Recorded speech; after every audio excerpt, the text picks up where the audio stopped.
ज्या मार्कडवाडीमधून ईव्हीएम विरोधातलं लढ्याची जी ठिणगी पेटलेली आहे त्याच गावातला एक गट मात्र सर्व स्टंटबाजीचा प्रकार असल्याचा दावा करतोय। होय, आम्ही राम सातपुतेंना या गावातून लीड दिलंय कारण त्यांनी या गावात विकास कामं केलेली आहेत। पाहूया गावातील विरोधी गटाचं नेमकं काय म्हणणं आहे ते। आता जे गावात सुरू आहे ते फक्त स्टंटबाजी सुरू आहे, बरोबर?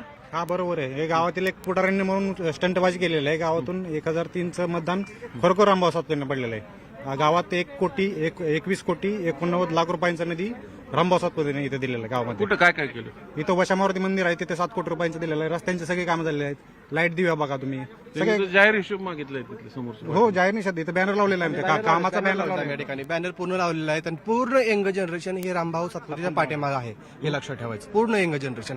आणि सांगतो ह्या गावाच्या पुढाऱ्यांनी एवढं पण माहिती नाही की ह्या गावामध्ये एक RSSचा ग्रुप आहे, तो मोठ्या प्रमाणामध्ये काम करतो। हे त्या गावातल्या पुढाऱ्यांनी माहिती पण नाही।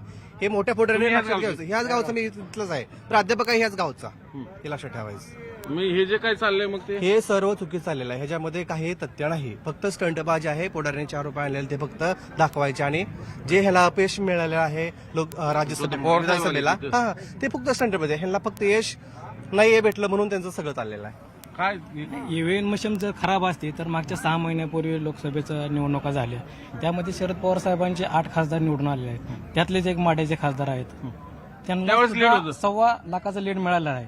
माळशिरस तालुक्यात लीड होते तो ह्या गावातून लीड होतं त्यांना। मग आता कसं काय नाही? आता नाही ना, आता रामभाऊंच्या पाठीमागे आम्ही गेलेलो आहे। रामभाऊंची कामं झालेली आहेत मार्कडवाडी गावामध्ये।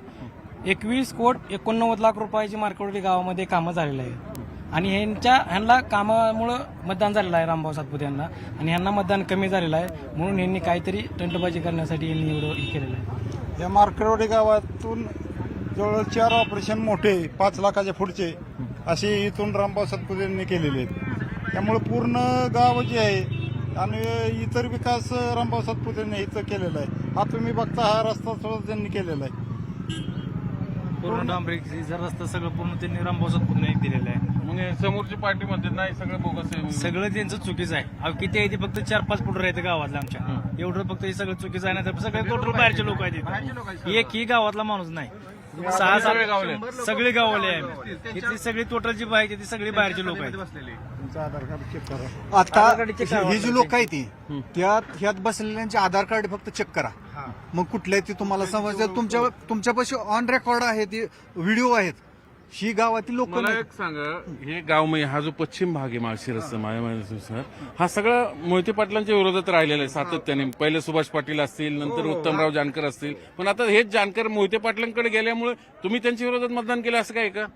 ऐका की आता विषय काय झालेला आहे, ह्यापूर्वी एवढा कधीच ह्या माळशिरसच्या पश्चिम भागाने एवढा कधीच विकास पाहिलेला नाही। आणि ह्या 5 वर्षात जे रामभाऊ सातपुतेने कामं केली, आज ज्या भागात उत्तम जानकर साहेबांना लीड होतं त्यात पूर्ण लीड हे सातपुतेंना पडलंय। म्हणजे पूर्ण हे धनगर समाजाची गाव आहे ती, तरी सुद्धा त्यांनी दुखणं तेच आहे ना आमदारांचं। मी धनगर असून माझं मतदान सातपुतेंना कसं गेलं? ऐका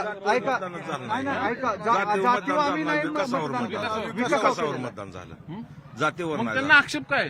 काय आता त्यांचीच त्यांना माहिती आहे। आक्षेप घ्यायचा म्हणजे त्यांना काय आता कमी पडले म्हणून आक्षेप घेते ते। व्हिडिओ जर्नलिस्ट सचिन हंचटेसह चंद्रकांत फुंदे, न्यूज 18 लोकमत, मार्कडवाडी, माळशिरस।